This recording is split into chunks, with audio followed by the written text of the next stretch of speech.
Matanda na, sana'y di tayo magbago. Kailanman, nasaan may ito ang pangarap ko. Makuha mo pa kaya ako'y hagkan at yakapin. Actually, hindi ka naman maisip ng hindi para sa'yo kasi parang lahat meron ka na. So ito pa ako. Apo! Hindi na mag-gift ko talaga sa'yo pa, kasi ko.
Kay Papala? Sorry.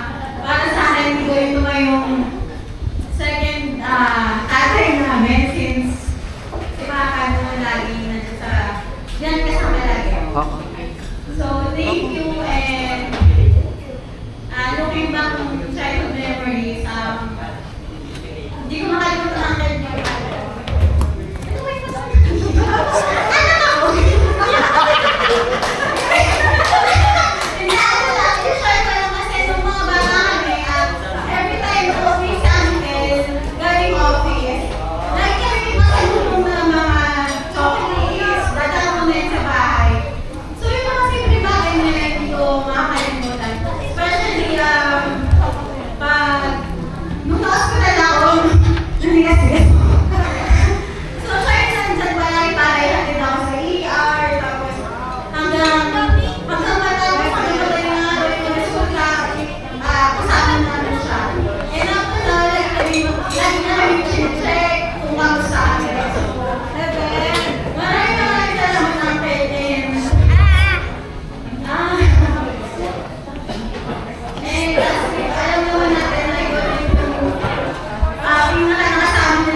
wala pang mga messenger, mga ganyan.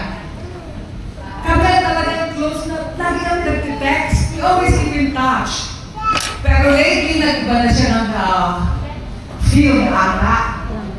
Siya na ngayon ang aking paboritong weatherman.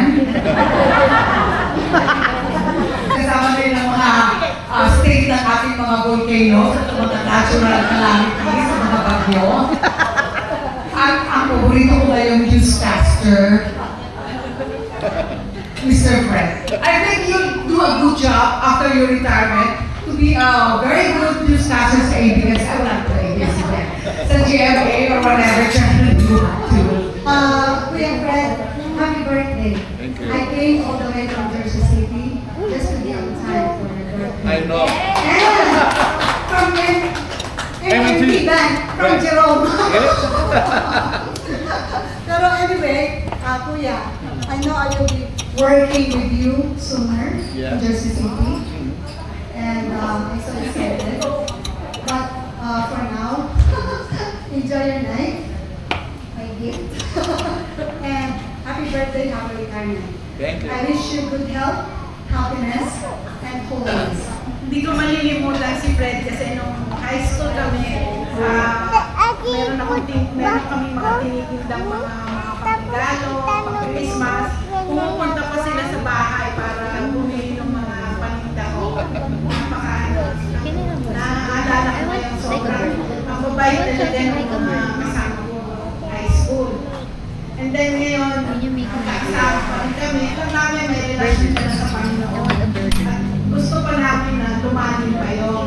Kaya ang regalo namin ay devotional, daily devotional prayer for you para mas makasama mo si God palagi. Thank you. Sobrang masasabi ko napakabuti tao. Guys, hindi po ulit birthday niya ha. Ano siya, good son, good husband, good father, at very, very good friend sa aming lahat. Sabi niya, sa Tagalog, ako ang Diyos, iingatan ko kayo hanggang sa pumuti ang inyong buhok at kayo'y tumanda. Kayo'y ilikha ko, kaya tungkulin ko na kayo'y iligtas at tulungan. So, kahit anong ang padaanan natin, parang bagong ano lang yung buhay natin po eh. Lagi lang kapit kayo. Kahit anong mangyari, natin, ingatan kailangan, diba? So, yun lang, my dearest friend and brother, happy birthday. Thank We love you so much. Salamat kay Fred.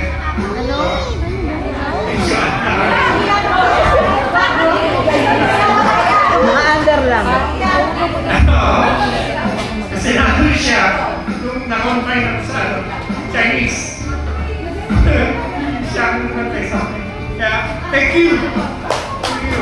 Other friends po. Other friends po. Siyempre, kung tawagin ko kasi, lalo sabihin sinusunod ko eh. Ginagawa ko ito, tama naman. Kaya, yun lang na. Fred, happy birthday.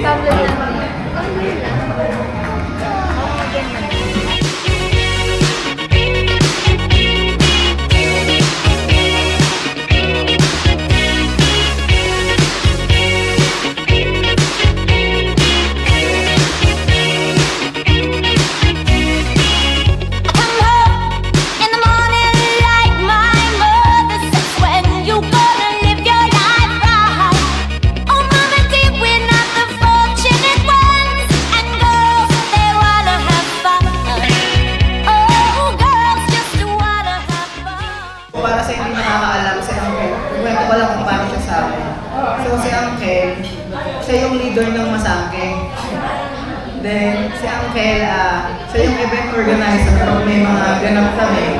Pag sinabi ni Uncle G agad, tapos si Uncle din yung newscaster namin. So si Uncle, gabi-predict niya yung mga lindol. So nawala niya agad bago magyo. So, Kasabog yung taan. pati yung taan na predict ni Uncle. Tapos si Uncle, sobrang loving, son siya kila mami at daddy. So, alam ko Uncle, pag nandito si mami at daddy, sobrang senera para sa iyo. Ay, yak si Jaja! Okay, we are blessed to have you. Thank you. Uncle, gamitin natin yung discount card ng pabili ng alak. Yes. Pwede ba yun? Pwede. Happy birthday pala. Oh. Welcome to Yes. Okay. Double senior. Okay. Fred, happy birthday. Sana palaging healthy. Para kung doon, hindi naman tayo ng birthday. And so, welcome to the club.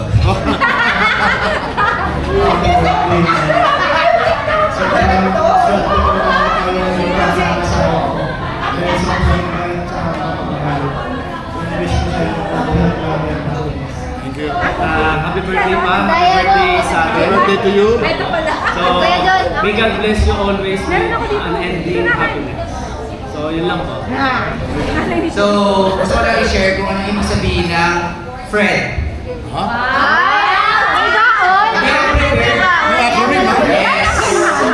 So, F for friendly. So, yun yung maganda, gusto mo magandang trait si Papa na kahit bago lang yung kakilala, magiging comfortable ka sa kanya kasi kasunin ka talaga niya. So, I think that's the reason bakit ang dami natin dito, maraming pilihan si Papa. So, next are religious. So, So, sa mga hindi nakakaalam, gusto ni Papa magpare.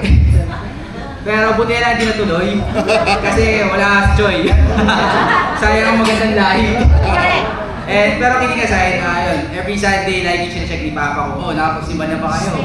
Tapos siya rin yung nag-offer ng mass sa lahat ng events. Tapos, letter E, excellent. Si Papa sa lahat ng bagay magaling. Mas matalino yung kay Rizal. Oo.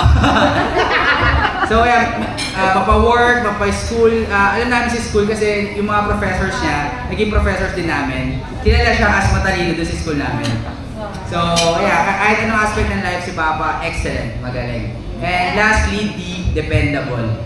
So, si Papa, dependable father, son, husband, lahat na, maasahan siya sa lahat ng bagay.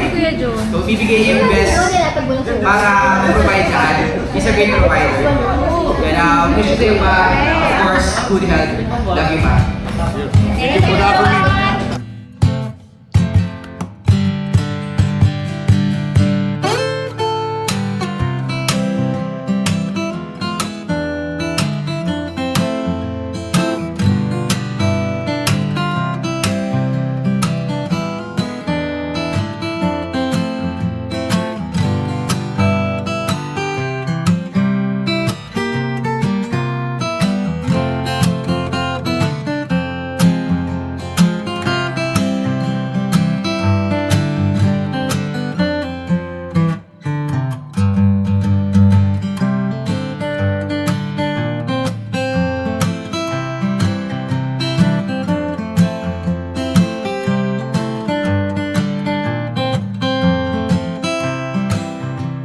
Hey, Kuya, happy birthday, and I wish you the best, and I know you did so much for your family and our family. So, here's a happy 60th for you, and I hope you have more birthdays.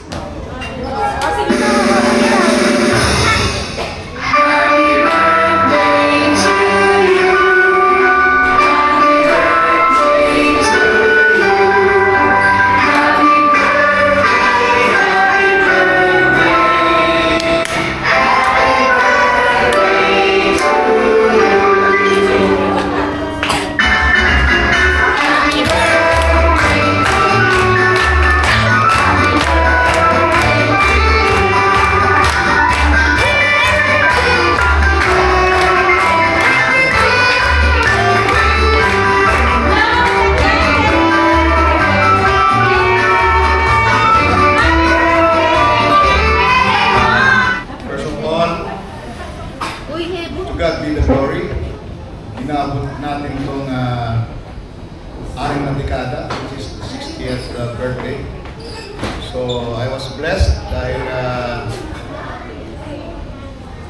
many people around me are so loving, so thoughtful, and especially yung mga family ko na tumutulong para